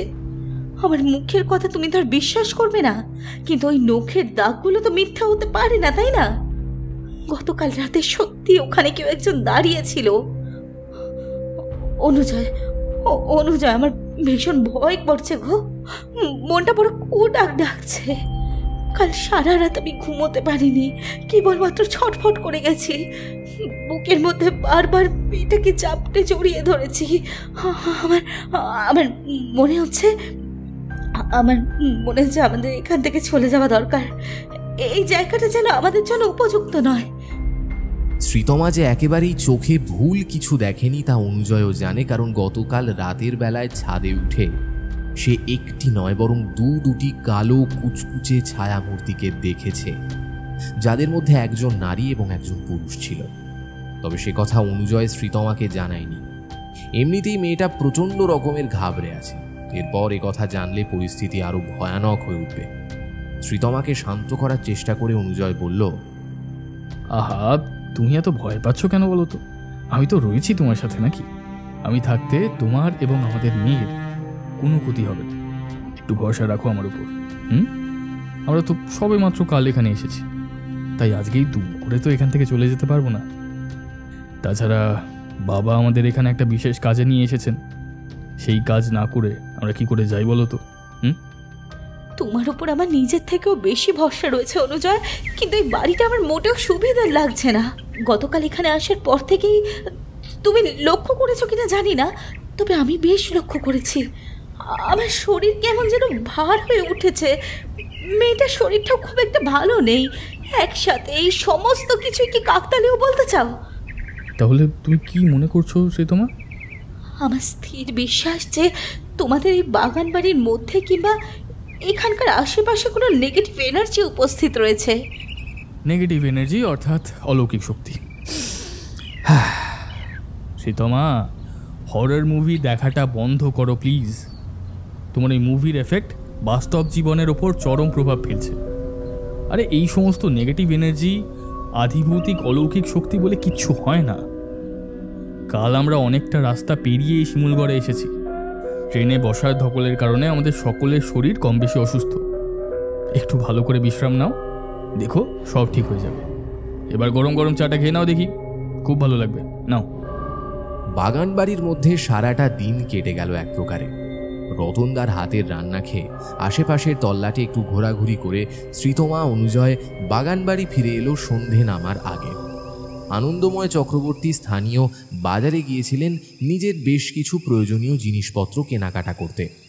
সন্ধ্যের সময় আনন্দময় চক্রবর্তী অনুজয়কে ডেকে বললেন, অনুজয়, আগামীকাল সেই ভদ্রলোক আসবেন যাকে আমি আমার এই বাগান বাড়ি সহ এখানকার সমস্ত সম্পত্তি আর কি বিক্রি করে দিচ্ছি।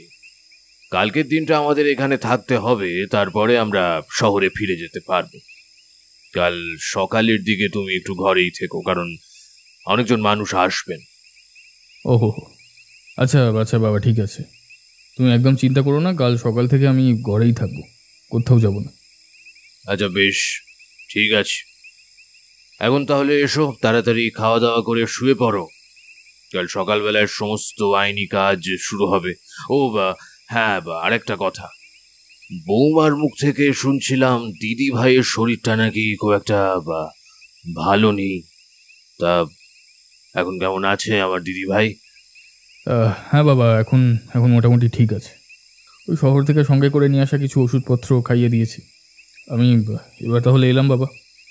আচ্ছা বেশ, এসো। বাবার সাথে কথাবার্তা বলে রাতের খাবার দাবার খেয়ে তাড়াতাড়ি ঘুমিয়ে পড়েছিল অনুজয়। শ্রীতমার শরীর ভালো নেই বলে রাতের বেলায় কিছু না খেয়ে সে আগেই শুয়ে পড়েছিল। তবে আচমকা মাঝরাতে একটা বিজাতীয় শব্দে ঘুম ভেঙে গেল অনুজয়ের। ঘুমের রেশ কাটতেই সে যখন চোখের পাতা খুলে কনুইতে ভর দিয়ে আধশোয়া অবস্থায় উঠে বসল, তখন গোটা ঘর পুরোপুরি ডুবে গিয়েছে নিকষ কালো সমুদ্রের অতল অন্ধকারে। কখন যেন লোডশেডিং হয়েছে। এই সমস্ত অঞ্চলে একবার লোডশেডিং হলে আর রাতের বেলায় কারেন্ট আসার কোনো সম্ভাবনা নেই বললেই চলে। আবার ওই শব্দটা কানে এসে ঠেকতেই বিছানা থেকে নেমে এলো অনুজয়। এটা কিসের শব্দ হচ্ছে? ঘরের দরজা খুলে বাইরে বেরিয়ে আসতেই একটা বিশ্রী পচা গন্ধ নাকে প্রবেশ করতেই একেবারে বমি উঠে আসার জোগাড়। একটানা দীর্ঘদিন কোথাও মাংস পচলে যেরকম পচনশীল গন্ধের সৃষ্টি হতে পারে, এই গন্ধ যেন একেবারে তাই। ক্যাচ ক্যাচ শব্দটা এখনো হয়েই চলেছে। রান্নাঘরের দিকে ধীর পায়ে মন্থর গতিতে এগিয়ে গেল সে। গতকাল রাতের দেখা ছায়ামূর্তি দুটোর কথা তার মনে পড়ে গেল। রান্নাঘরের মধ্যে এসে দাঁড়াতেই অনুজয় উপলব্ধি করল সমস্ত জায়গাটা ভীষণ রকমের কনকনে ঠান্ডা। কই কোথাও তো কেউ নেই, কিছু শব্দও তো হচ্ছে না। অথচ আমার মনে হলো যেন এখান থেকেই শব্দটা ভেসে আসছিল। সব কিছু যখন একেবারে ঠিকঠাক রয়েছে, তখন আর বাইরে থাকাটা উচিত হবে না। সে তোমার যদি ঘুম ভেঙে যায় আর একবার যদি ও আমাকে দেখতে না পায়, তাহলে ভীষণ ভয় পেয়ে যাবে। হয়তো ভয় পেয়ে চিৎকার চেঁচামেচি জুটবে। আমি যাই এক্ষুনি ঘরে ফিরে যাই। এমনিতেই লোডশেডিং, চারিদিকে একেবারে ঘুটঘুটে অন্ধকার। কালকের দিনটা এখানে কাটাতে পারলে হাঁপ ছেড়ে বাঁচবো। সত্যি এই বাগান বাড়িতে থাকতে আমারও আর একেবারেই ভালো লাগছে না। কেমন যেন দম বন্ধ হয়ে আসছে। কালকে সব কিছু ভালো মিটে যাক, এই বাড়ি বিক্রি হয়ে যাক, ব্যাস আমরা ফিরে যাব শহরে। রান্নাঘর থেকে বাইরে বেরিয়ে আসতে যাচ্ছিল অনুজয়, ঠিক এমন সময় কানের খুব কাছে আবার সেই শব্দটা হলো। অথচ ঘাড় ঘুরিয়ে পেছন ফিরে তাকাতে কাউকে দেখতে পেল না সে এবারও। কি মনে হতে উপরের দিকে মুখ তুলতেই ওর বুকের ভেতরটা একেবারে যেন নিমেষের মধ্যে শুকিয়ে গেল। পায়ের তলার মেঝে বুঝি ভূমিকম্পের মতো কেঁপে উঠল। মনে হলো মাথার উপর আকাশ ভেঙে পড়েছে। ঘরের সিলিং ফ্যানের সাথে পা আটকে সম্পূর্ণ উল্টো হয়ে ঝুলে রয়েছে একটা কালো কুচকুচে ছায়া শরীর। সেটা যেন রক্ত মাংসে গড়া মোটেও কোনো জীবিত মানুষের শরীর নয়, বরং নরকের থকথকে কাদা দিয়ে নির্মিত সেই শরীর থেকে নির্গত হচ্ছে এই বিশ্রী পচা দুর্গন্ধ। জমাট বাঁধা অন্ধকারের মধ্যে সেই শরীরটা দেখলে বোঝা যায় ওটা আসলে একটা মেয়ে মানুষের শরীর। বেশ কিছুটা কাপড়ের অংশ পেটের কাছ থেকে সরে যাওয়ায় তার ফোলা পেটটা বাইরে বেরিয়ে এসেছে। ছায়ামানবীর মাথার লম্বা চুলগুলো লকলকে সাপের মতো শূন্যে ভাসমান। তার দুই মণিবিহীন চোখে হলুদ রঙের আলো আগুনের মতো জ্বলছে। অনুজয়ের ইচ্ছে করলো প্রাণপণ চিৎকার করে এখনই রান্নাঘর ছেড়ে পালিয়ে যেতে, কিন্তু তার গলা থেকে এতটুকু আওয়াজ বেরোলো না। পালানো তো বহু দূরের কথা, সামান্য নড়াচড়া করার শক্তি পর্যন্ত দেহের মধ্যে অবশিষ্ট নেই। সে কেবলমাত্র পাথরের মতো ঠায় দাঁড়িয়ে কাঁপতে লাগলো অপরিসীম ভয়ে, আতঙ্কে। কালো ছায়ামূর্তিটা যে আসলে এক অশরীরী রমণী, এটুকু বুঝতে একেবারেই অসুবিধে হলো না অনুজয়ের। সেই অশরীরী নারী নিজের লম্বা কালচে জিভটা বের করে এগিয়ে এলো তার দিকে। আর ঠিক এমন সময় ঘটল এক আশ্চর্যজনক ঘটনা। একটা অদ্ভুত নীল আলোর বলয় সৃষ্টি হলো তার দেহের চারধারে। সেই বলয়ে সাক্ষাৎ এক সুরক্ষা বলয়। নীল আলোর উত্তাপে গোটা শরীরে যেন মারাত্মক দহন জ্বালার সৃষ্টি হলো সেই অশরীরী প্রেতাত্মার। পাগলের মতো চিৎকার করে সে মিলিয়ে যেতেই কোনো দিকে না তাকিয়ে তৎক্ষণাৎ দৌড়ে ঘরের ভেতর প্রবেশ করল অনুজয়। দরাম শব্দ করে বন্ধ করে দিল ঘরের দরজা। আরে এই শ্রীতমা কোথায় গেল? শ্রীতমা, শ্রীতমা, তুমি কি ঘরের মধ্যে আছো? কি সর্বনাশ, শ্রীতমা তো ঘরেও নেই। তাহলে আমি যখন বাইরে বেরিয়েছিলাম তখনই নিশ্চয়ই ও বাইরে বেরিয়েছে। না না না, একবার আমাকে বাইরে গিয়ে দেখতে হবে। নিশ্চয়ই বাইরের দিকে হয়তো গেছে মেয়েটা। শ্রীতমা, এই এই শ্রীতমা, শ্রীতমা। অন্ধকারের মধ্যে প্রবেশ করে বেশ কয়েকবার স্ত্রীর নাম ধরে ডাকাডাকির পর যখন কোনো সারা শব্দ পেল না অনুজয়, তখন বুঝতে পারল যে শ্রীতমা ঘরের ভেতর নেই, সে বাইরে বেরিয়ে গেছে। দরজা খুলে মারাত্মক ভয় বাইরে বেরিয়ে এলো অনুজয়ও। বাইরে বেরিয়ে আসতে তার নাকে আবার ঝাপটা মারল ওই বিশ্রী পচা গা জ্বালানো গন্ধটা। বার কতক টর্চ জ্বালানোর চেষ্টা করেও তা কিছুতেই জ্বলল না দেখে এক প্রকার বাধ্য হয়ে অনুজয় আলো ছাড়াই বেরিয়ে এলো। কাচের জানলা ভেদ করে চাঁদের রূপালী আলো ঢুকে এসেছে ঘরের বেশ কিছুটা অংশে। ফলে গোটা বাগানবাড়ি এক অদ্ভুত রহস্যময় আলো আঁধারির মায়াজালে যেন আবৃত হয়ে রয়েছে। বাথরুমের দিকে এগিয়ে আসতেই থমকে দাঁড়ালো অনুজয়। শ্রীতমা চরম ভয়ে কাঠ হয়ে দেওয়ালে ঠেস দিয়ে দাঁড়িয়ে আছে, আর তার ঠিক মুখোমুখি একটা কালো অশরীরী পুরুষ ছায়ামূর্তি দণ্ডায়মান। সেই অশরীরী পুরুষের বরফের মতো কনকনে ঠান্ডা নিঃশ্বাস ছড়িয়ে পড়ছে শ্রীতমার দেহে। কালো ছায়ামূর্তির দুই চোখ সম্পূর্ণ হলদেটে। সেখানে মণি বলতে কিছু নেই, কেবলমাত্র রয়েছে দুটি ক্ষুদ্র খয়েরি রঙের ফুটকি। স্থিরভাবে আর দাঁড়িয়ে থাকতে না পেরে অনুজয় দৌড়ে গেল শ্রীতমার দিকে, আর সাথে সাথে সেই কালো ছায়ামূর্তিটা যেন ভীষণ ভয় পেয়ে অন্ধকারে মিলিয়ে গেল। এই শ্রীতমা, তুমি তুমি ঠিক আছো? আরে তুমি একলা বাইরে বেরিয়ে এসেছিলে কেন? অনুজয়, তুমি এসেছো? আমি ভাবলাম হয়তো তোমার সাথে আমার কখনো কোনোদিন দেখা হবে না, কারণ আমার সামনে আমার মৃত্যুদূত এসে উপস্থিত হয়েছিল, একটা কালো অশুভ ছায়া। অনুজয়, ওটা কি ছিল? আমি তোমাকে বলেছিলাম না যে এই বাগান বাড়ি মোটেও স্বাভাবিক নয় নয়, এখানে সাংঘাতিক রকমের কিছু একটা রয়েছে। তখন তুমি আমার কথা বিশ্বাস করোনি, এবার বিশ্বাস হলো তো? বলো, হলো তো আমার কথা বিশ্বাস? মানে তুমি ঠিকই বলেছিলে শ্রীতমা, সত্যি এই বাগান বাড়ির মধ্যে না কোনো একটা নেগেটিভ এনার্জি উপস্থিত রয়েছে। তবে একটা নয়, জানো তো, এখানে দুটো আত্মা আছে, মানে একজন মেয়ের এবং অপরজন একটা পুরুষের। শ্রীতমা, তাড়াতাড়ি ঘরে চলো, আমাদের এখানে দাঁড়িয়ে থাকাটা একেবারেই উচিত হবে না, চলো। তুমি কি বলছো? এখানে দুটি আত্মা রয়েছে? হায় ভগবান, আমরা কোন প্রেতপুরীর মধ্যে এসে উপস্থিত হলাম? আমাদের ছোট্ট কন্যা সন্তানকে দিয়ে এখন এখান থেকে আদৌ কি আমরা বেঁচে ফিরতে পারবো? শ্রীতমা, এখানে দাঁড়িয়ে থেকে এই সমস্ত কথাবার্তা না বলে আমরা ভেতরে গিয়ে সব কথা বলি। আমাদের মেয়েটা ভেতরেই রয়েছে, এসো। হ্যাঁ, চলো। শ্রীতমা এবং অনুজয় দৌড়ে ঘরের ভেতর প্রবেশ করে দরজাটা বন্ধ করে দিল ভালো করে। মেয়েটা ঠিকঠাক আছে কিনা তা দেখে বিছানার উপর একেবারে হাল ছেড়ে দিয়ে হতাশ হয়ে বসলো ওরা। নিজে বেশ খানিকটা জল খেয়ে শ্রীতমার দিকে জলের গ্লাসটা বাড়িয়ে দিল অনুজয়। স্বামীর হাত থেকে জলের গ্লাসটা নিয়ে ঢকঢক করে অনেকটা জল খেল সে। এরকম অভিজ্ঞতা এর পূর্বে তাদের জীবনে কখনো ঘটেনি। তুমি রাতের বেলা একলা বের হয়েছিলে কেন? আমি কি করব বলো তো? ঘুম ভাঙতেই দেখলাম তুমি বিছানায় নেই। তারপরে আমার নজরে পড়লো ঘরের চৌকাঠ গোড়ায় দাঁড়িয়ে রয়েছে একটা কালো অবয়ব। আমি ভাবলাম ওটাই হয়তো তুমি। তোমার নাম ধরে বেশ কয়েকবার ডাকাডাকি করার পরও কোনো উত্তর এলো না দেখে আমি বিছানা থেকে নামতেই সেই কালো অবয়ব এগিয়ে গেল সামনের দিকে।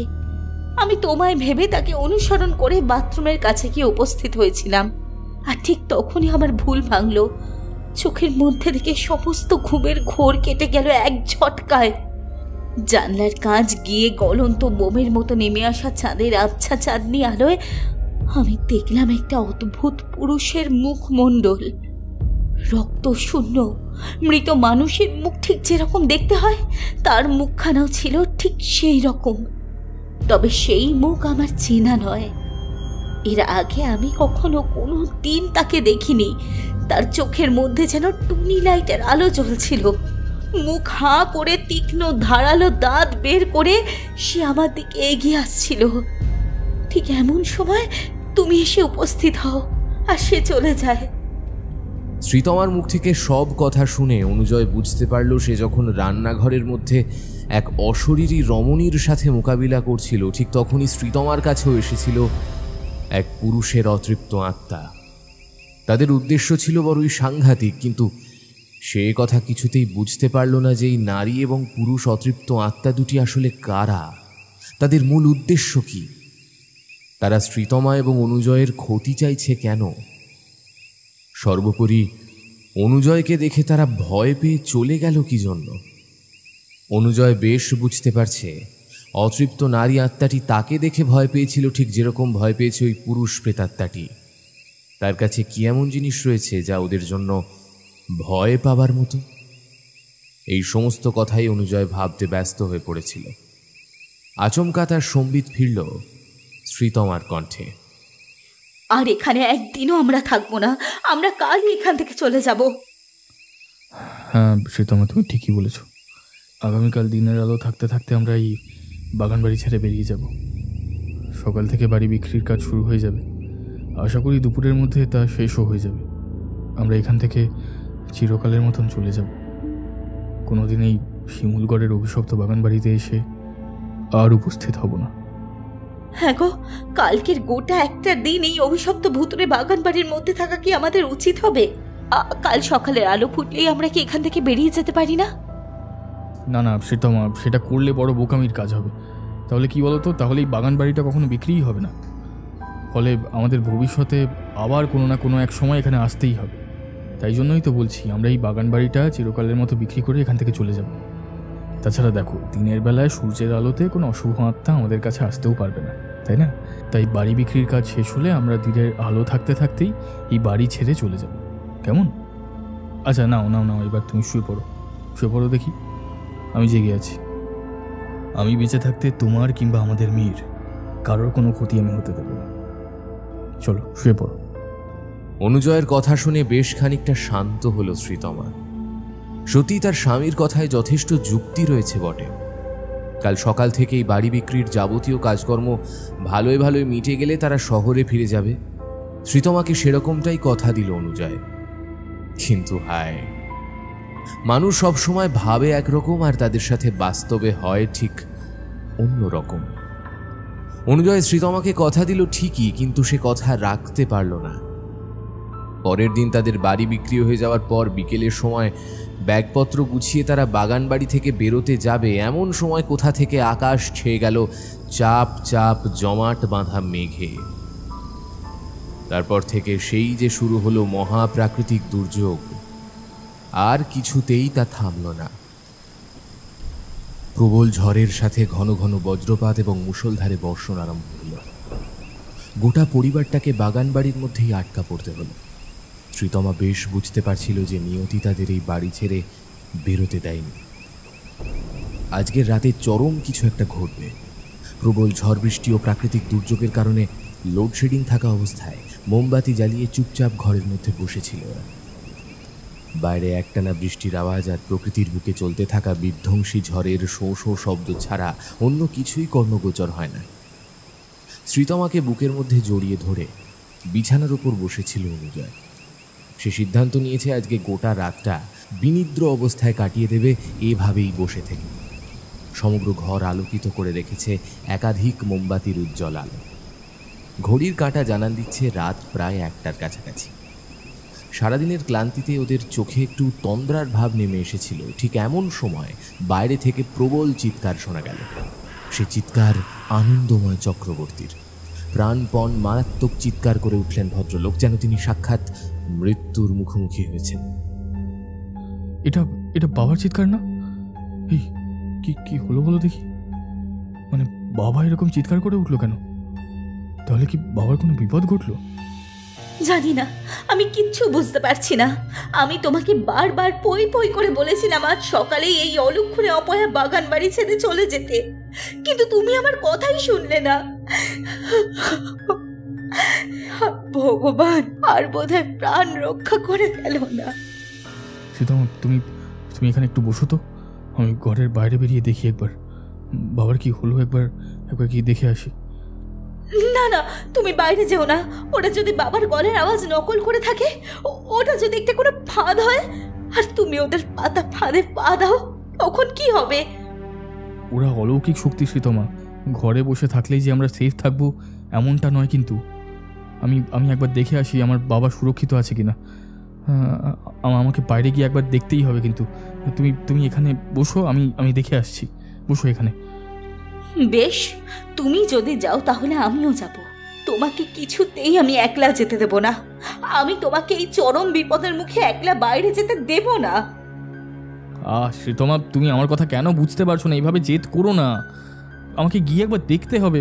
দাঁড়াও, একবার গিয়ে দেখছি আমি। মুখের কথা আর সমাপ্ত করতে পারল না অনুজয়, কারণ ততক্ষণে আবার বাইরে থেকে তার বাবার প্রাণপণ চিৎকার ভেসে এসেছে। আর এক মুহূর্ত বসে না থেকে বিছানা থেকে এক লাফ দিয়ে নিচে নেমে এসে ঘরের বন্ধ দরজার ছিটকিনি খুলে সে বেরিয়ে গেল বাইরের অন্ধকারে। পিছু পিছু শ্রীতমাও বেরিয়ে গেল। বাইরে বেরিয়ে আসতেই তীব্র বিভৎস গা গোলানো পচা গন্ধটা ওদের যেন চারিদিক থেকে জড়িয়ে ধরল, একেবারে নাগপাশের মতো। অনুজয় এবং শ্রীতমা বাইরের বারান্দায় বেরিয়ে আসতেই দেখল আনন্দময় চক্রবর্তী মেঝেতে পড়ে রয়েছে, আর তার থেকে ঠিক অনতি দূরে দাঁড়িয়ে আছে মূর্তিমান দুই বিভীষিকা। মাঝে মধ্যেই বিদ্যুৎ ঝলসে উঠছে, আর বিদ্যুতের সাদা আলো কাঁচের জানলা দিয়ে ভেতরে ঢুকে আসায় সেই কালো ছায়ামূর্তি দুটো বোঝা যাচ্ছে। তাদের উজ্জ্বল দুই চোখ বাঘের মতো হিংস্র। তাদের ভাবভঙ্গি ক্ষুধার্ত শিকারী নেকড়ের চেয়ে কোনো অংশে কম নয়। তারা যেন এক্ষুনি ঝাঁপিয়ে পড়বে এই বাগান বাড়ির মধ্যে থাকা প্রতিটা সদস্যের উপর। আজ চক্রবর্তী পরিবারের প্রত্যেকের কপালে অকাল মৃত্যু যোগ নেমে এসেছে। এ যেন সাক্ষাৎ সর্বনাশা কোনো কাল রাত্রি। আমি তোর কাছে হাত জোড় করে ক্ষমা চাইছি পারুল, তুই দয়া করে আমায় ক্ষমা করে দে। আমি তোর সাথে যা অন্যায় করেছিলাম তার মার্জনা করে দে আমাকে পারুল। আনন্দময় চক্রবর্তীর এই কাকুতি মেশানো কথায় দণ্ডায়মান সেই নারীর অতৃপ্ত আত্মাটি সাক্ষাৎ পিশাচিনীর মতো খলখল করে হেসে ঘর ঘরে গলায় বলল,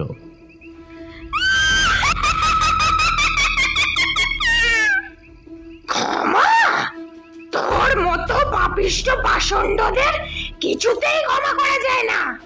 তুই যে চরম অন্যায় করেছিলিস তার উপযুক্ত শাস্তি তোকে পেতেই হবে। শুধুমাত্র তোর কারণে আমার জীবনটা অকালে শেষ হয়ে গিয়েছিল।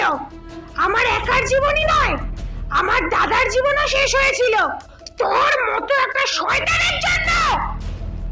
তার জন্য আমি তোদের কাছে হাত জোর করে ক্ষমা চাইছি পারুল। তুই আমায় দয়া করে ক্ষমা কর, আমায় প্রাণে মারিস না। শুধুমাত্র তোমার নিজের হাতে শাস্তি দেবে বলে আজ পর্যন্ত আমরা মুক্তি পাইনি। মাঝে কতগুলো বছর কেটে গেছে, সেসবের কোনো হিসেব নেই। আমরা ঠিক জানতাম যে আনন্দময় চক্রবর্তী কখনো না কখনো একদিন নিজের এই বাগান বাড়িতে এসে উপস্থিত হবে, আর সেই দিনই হবে তার জীবনের শেষ সময়। তোমার নিয়তি আজ তোমাকে এই বাগান বাড়িতে টেনে এনেছে আনন্দময় চক্রবর্তী। তুমি যে অন্যায় করেছিলে অতীতে, সেই অন্যায়, সেই পাপের শাস্তি এবার তোমায় ভোগ করতেই হবে। আমাদের হাত থেকে তোমার নিস্তার নেই।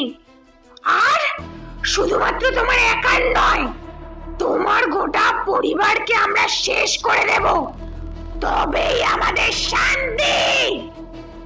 শ্রীতমা কিংবা অনুজয়ের মাথায় এই সমস্ত কোনো কথাই ঢুকছিল না। তারা কিছুতেই বুঝতে পারছিল না যে নারী আত্মাটি ঠিক কোন প্রতিশোধের কথা বলছে। তার পিতা অতীতে কি এমন অন্যায় করেছিলেন যার কারণে তার মৃত্যুদণ্ড আজ শাস্তি স্বরূপ নেমে এসেছে। আনন্দময় চক্রবর্তীর অবস্থা ততক্ষণে হয়ে উঠেছে বড়ই শোচনীয়। অপরিসীম ভয় আতঙ্কে রীতিমতো ঠকঠক করে কাঁপতে আরম্ভ করেছেন তিনি। ক্রমশ একটু একটু করে তার দিকে এগিয়ে আসছে সেই দুই কালো ছায়ামূর্তি। নিজের ফোলা পেটটায় হাত বুলিয়ে রমণী আত্মা তথা পারুল বলে উঠল, মনে পড়ে তোমার আনন্দময় চক্রবর্তী? সেবার শেষবারের মতন তুমি এই বাগান বাড়িতে এসেছিলে, তখন এই বাগান বাড়ির কেয়ারটেকার ছিল আমার দাদা। আমার দাদা 24 ঘন্টা তোমার বাগান বাড়িতে থেকে এই বাড়িটা দেখাশোনা করত, বাড়ির পরিচর্যা করত। নানা প্রয়োজনে আমাকে দিনে বেশ কয়েকবার এখানে আসতে হতো দাদার সাথে দেখা করতে। সেই সময় তুমি বাগান বাড়িতে এসেছিলে গরমের ছুটি কাটাতে। সেদিন দাদাকে মিছামিছি বাজার পাঠিয়ে আমাকে এক লাফে ঝাঁপিয়ে পড়েছিলে আমার উপর। তোমার শক্তির সাথে আমি পেরে উঠিনি, তাই জন্য আমাকে সহজে কাবু করে তুমি ভোগ করেছিলে আমার শরীরটাকে। হ্যাঁ হ্যাঁ আনন্দময় চক্রবর্তী, তুমি একজন ধর্ষক। আমায় ধর্ষণ করতে তোমার মধ্যে সামান্য অপরাধ বোধ কাজ করেনি, অথচ বাড়িতে তোমার বউ ছেলে ছিল। আমি একলা নিরীহ গ্রামের এক দরিদ্র পরিবারের মেয়ে। সকলের কাছ থেকে সে কথা গোপন করতে চাইলাম, কিন্তু সবকিছুর কি আর অত সহজে গোপন করা যায়? যায় না। ধীরে ধীরে বুঝতে পারলাম যে আমি গর্ভবতী হয়েছি, আমার পেটে তোমার সন্তান রয়েছে। পরিবারের সকলের এক সময় আমার অবিবাহিত অবস্থা এমন গর্ভবতী হওয়ার ঘটনা জানতে পেরে গেল। আমার দাদা তোমার বাগান বাড়ির কেয়ারটেকার এই দুর্নিবার তার ছোট্ট বোনকে জিজ্ঞেস করলো কে তার সাথে এমন অন্যায় করেছে, বোনের গর্ভে থাকা সন্তানের পিতাকে। আমি তখন দাদাকে বলেছিলাম তোমার কথা।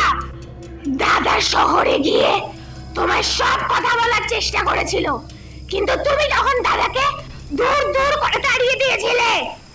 আমাদের গর্ভে থাকা সন্তান যে তোমার সে কথা পুরোপুরি অস্বীকার করেছিলে। লোক লজ্জার ভয়ে তীব্র অপমানের জ্বালা সহ্য করতে না পেরে আমি আত্মঘাতী হলাম। গর্ভের সন্তানটা পেটের মধ্যেই মরে গেল। আমার মৃত্যু সহ্য করতে পারলো না আমার প্রাণের চেয়ে প্রিয় দাদা। তার গোটা পৃথিবী জুড়েই ছিলাম শুধুমাত্র আমি। ছোট বোনের মৃত্যুর শোকে আমার দাদা আত্মঘাতী হলো। তারপর থেকে আমরা দুই দাদা বোন মিলে অতৃপ্ত অবস্থায় তোমার এই বাগান বাড়িতে অপেক্ষা করছি। আমরা ঠিক জানতাম কখনো না কখনো মৃত্যুর আগে তুমি এখানে এসে উপস্থিত হবেই হবে, কারণ তুমি যে পাপ করেছো, যে চরম অন্যায় করেছো, তার উপযুক্ত শাস্তি এই জন্মেই ভোগ করতে হবে। আজ তোমার মরণের রাত আনন্দময় চক্রবর্তী। শুধুমাত্র তোমার মৃত্যুই নয়, তোমার ছেলে, ছেলের বউ, তাদের বাচ্চা মেয়ে সবাইকে শেষ করে দেব আমরা। ঠিক যেমন ভাবে আমাদের গোটা পরিবারকে তুমি ধ্বংস করে দিয়েছিলে, ঠিক তেমন ভাবেই আমরা তোমাদের প্রত্যেককে ধ্বংস করে দেব। জীবিত অবস্থায় তোমাকে শাস্তি দেওয়া আমাদের পক্ষে সম্ভব ছিল না, কারণ তুমি হলে একজন অত্যন্ত ধনবান প্রভাবশালী ব্যক্তি। টাকার জোরে তুমি দিনকে রাত, রাতকে দিন করে দিতে পারো। তার জন্য মৃত্যুর পর আমরা অপেক্ষা করেছি তোমাকে শাস্তি দেব বলে। আর আজ আমাদের সকলের অপেক্ষার অবসান হয়েছে অবশেষে। আর একটাও কথা না বলে সেই রমণীর আত্মা সোজা ঝাঁপিয়ে পড়ল বৃদ্ধ আনন্দময় চক্রবর্তীর ওপর। নিজের কানকেও যেন বিশ্বাস করতে পারছিল না অনুজয়। সত্যি কথা বলতে সে জানতো যে তার বাবা একজন অসৎ ব্যক্তি। লোক দেখানো কাপড়ের ব্যবসার আড়ালে তার বিভিন্ন ধরনের অসামাজিক কালো ব্যবসার রমরমা আছে, কিন্তু তাই বলে তিনি যে এমন জঘন্য দুশ্চরিত্র স্বভাবের একজন মানুষ তা তার একেবারেই জানা ছিল না। বাবার অতীতের এক অভিশপ্ত ইতিহাসের কথা জানতে পেরে প্রবল ঘৃণা হলো অনুজয়ের, কিন্তু ততক্ষণে সেই নারী এবং পুরুষ অর্থাৎ পারুল এবং তার দাদা দুর্নিবার দুজনেরই দুই অতৃপ্ত আত্মা মিলে ঝাঁপিয়ে পড়েছে আনন্দময় চক্রবর্তীর ওপর। তাদের আক্রমণে ছিন্ন ভিন্ন হয়ে যাচ্ছে আনন্দময় চক্রবর্তীর দেহ।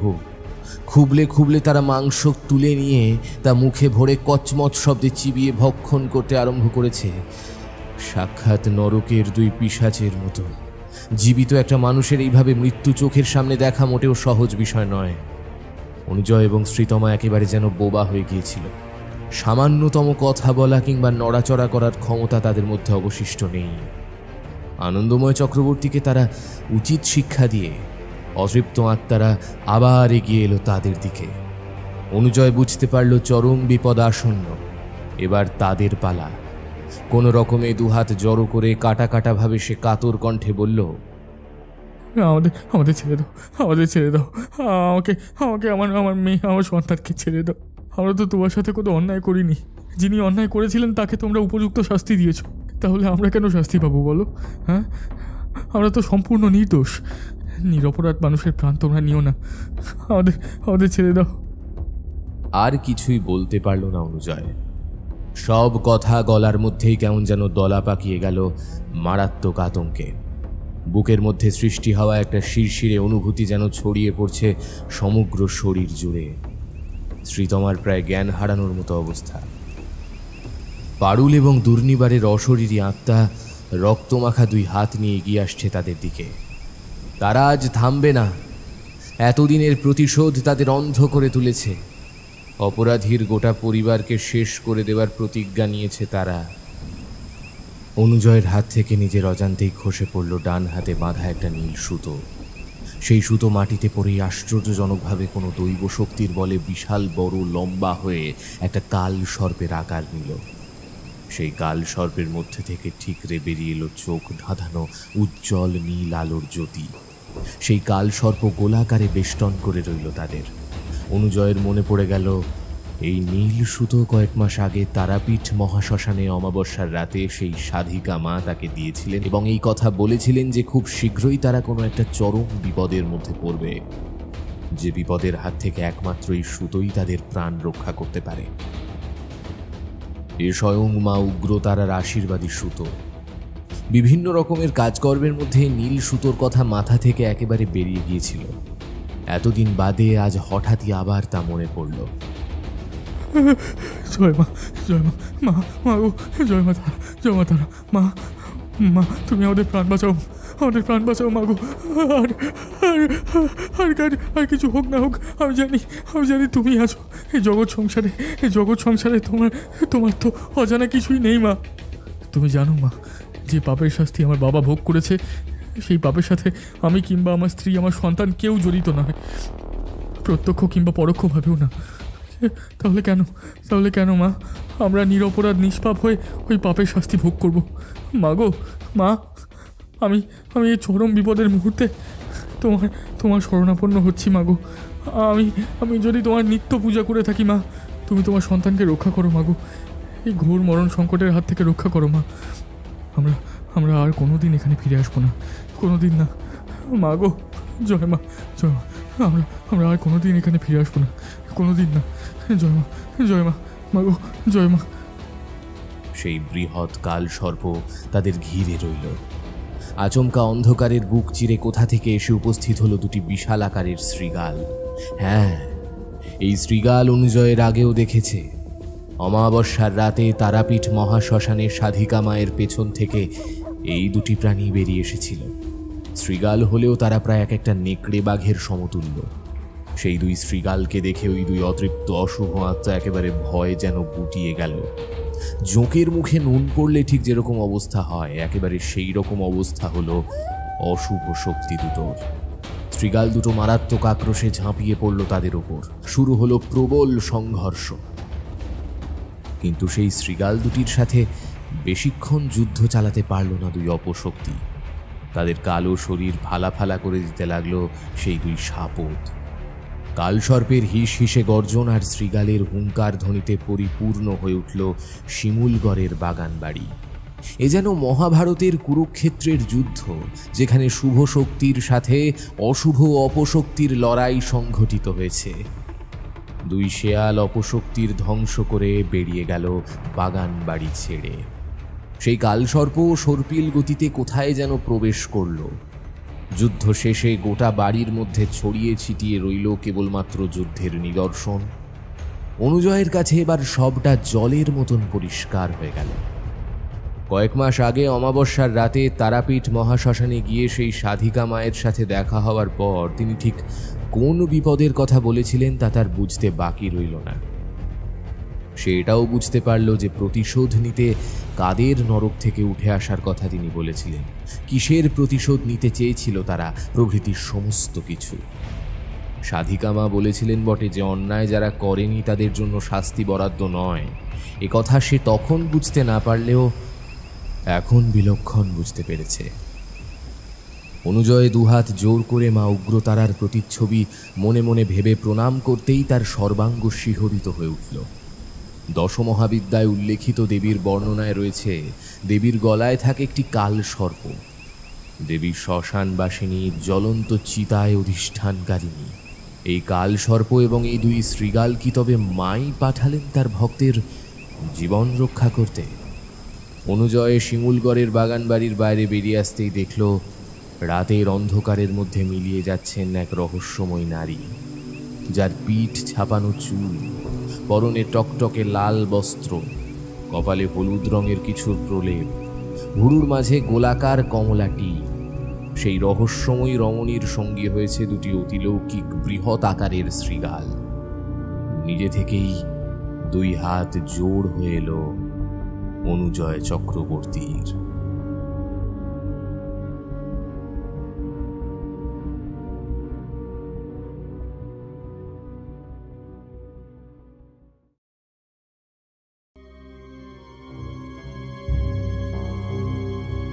এতক্ষণ আপনি শুনছিলেন শিমুলগড়ের বাগান বাড়ি।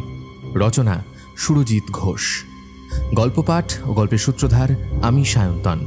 অন্যান্য চরিত্রে আমার সাথে ছিল আর্য, সৃষ্টি, তৃষা, শুভম এবং সোনিয়া। গল্পের নাট্যরূপ নির্মাণে ছিল উমা। শব্দ সংযোজন পিয়ালি। আবহ সঙ্গীত ও স্পেশাল এফেক্টসে ছিল রণজয়। গল্পের প্রচ্ছদ নির্মাণ করেছেন শুভদীপ বন্দ্যোপাধ্যায়। কেমন লাগলো আজকের গল্পটা আপনাদের?